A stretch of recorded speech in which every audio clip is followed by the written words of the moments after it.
This is the ToneX. I bought it just hours, I think, before they sold out of their first run. I'm going to show it to you. I'm going to show you some really cool sounds. I'm going to show you why it's so user-friendly.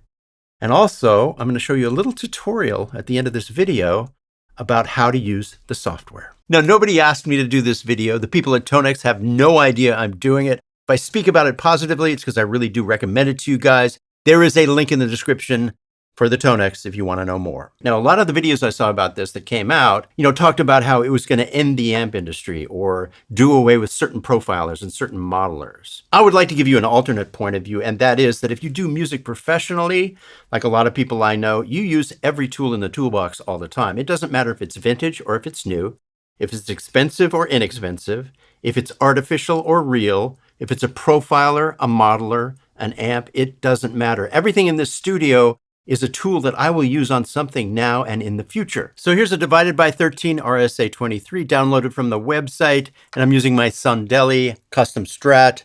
I'm using the treble pickup.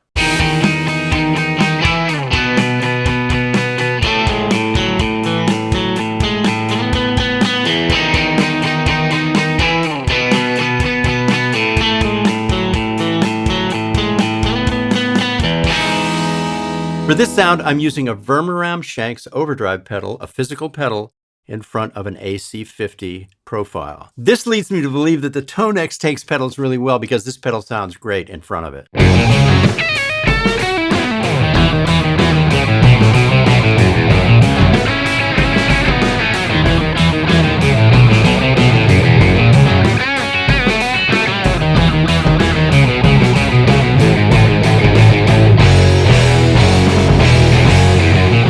Here's a profiled Friedman amp from the website. I'm using my Valiant, made by my friends in Ukraine.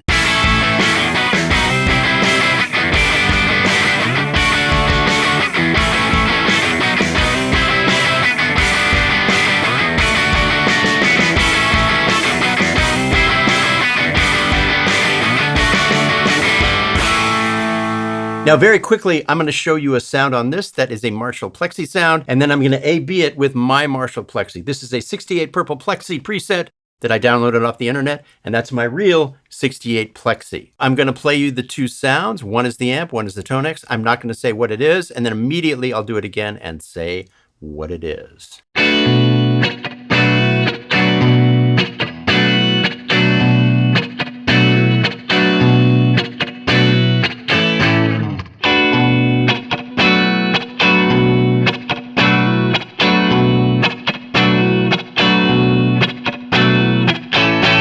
Now remember, this is a profile in the ToneX of an entirely different amp than my Marshall. So I had to do lots of knob turning and lots of listening to get them close. So here's the same video and the same audio with the reveal.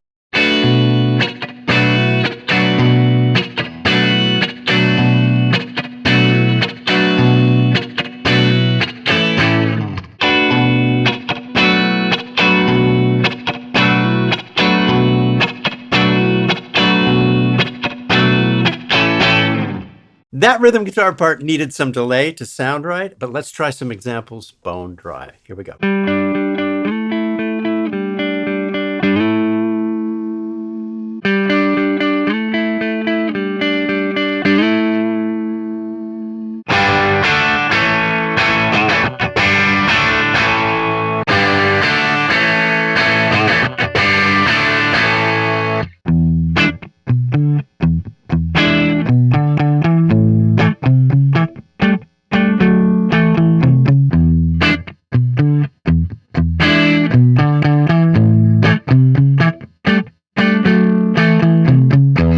So what I hear is the ToneX sounds a little cleaner. The Marshall is at a little more the edge of breakup, and it actually sounds a bit more pleasing. Both are great sounds.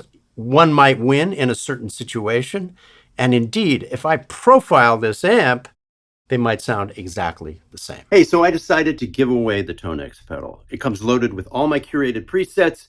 Click the link below, join the contest, and win this pedal. Now, the way I want to use it is kind of the way I used to use the Rockman and then the Line 6 Pod. The Rockman was our go-to for demos before anything else existed.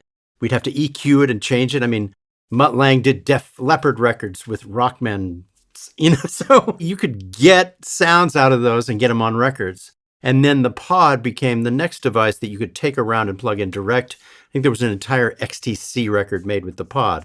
My point being, because of the elegance of this and how simple it is and how easy to use it is, and the size of it and the low price of it, it reminds me of these other devices that were really transformative for us as far as convenience and even quality. Now, I'm doing this the easy way. You can go deep on editing. You can go deep on captures. My choice was to just go on the internet, pick the most popular captures, get those, tweak them a little bit. If they sounded too like that, I would clean them up. Too distorted, I would make them less distorted. Whatever it took to make them sound, to me, more like the real amps I used. It was easy. And operating this thing is easy too. I mean, it's very intuitive. You almost don't need to know how to use it. You save by pressing this button. You save to the same preset by pressing both of these at the same time.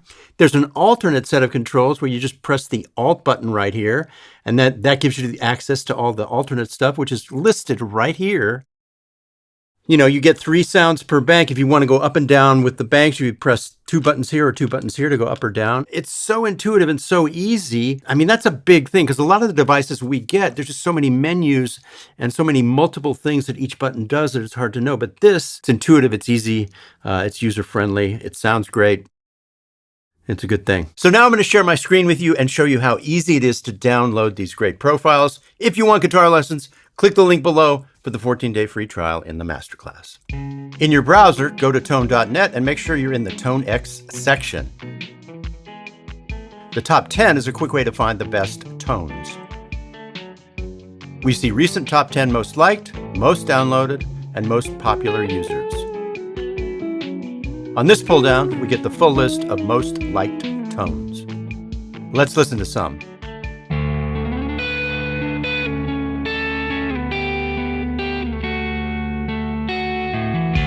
Let's hit like and check out some more.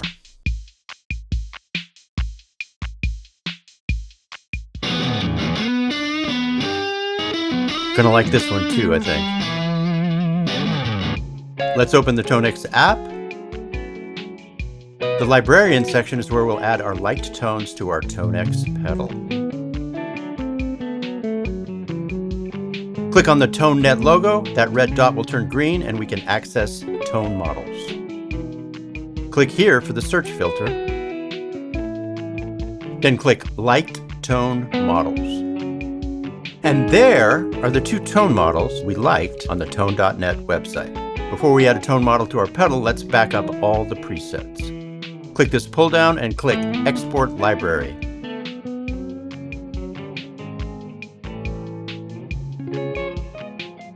Let's go ahead and add one of the liked tone models to our ToneX pedal. Just click and drag up into one of the pedal's bank slots that you don't mind replacing. Click Overwrite and the tone model is now on your pedal. So as I said, nobody asked me to do this video. I wanted to show it to you guys because I think it really is an amazing combination of great technology, ease of use, form factor. I mean, it's nice looking, and it's very inexpensive relatively. And I know for a fact they could have charged more and it still would have been worth it. So it's a good thing for you guys. I can honestly recommend it. Now, I'm going to leave a link below for a Pete Thorne video where he does a really great deep dive on this with more of the technology part of it. But part of the reason I like it is I don't want to go deep on it. I want to use it and make music. Hey guys, a lot of the time YouTube will bring you my videos even though you're not subscribed. If you get the chance, click this subscribe button and ring the bell.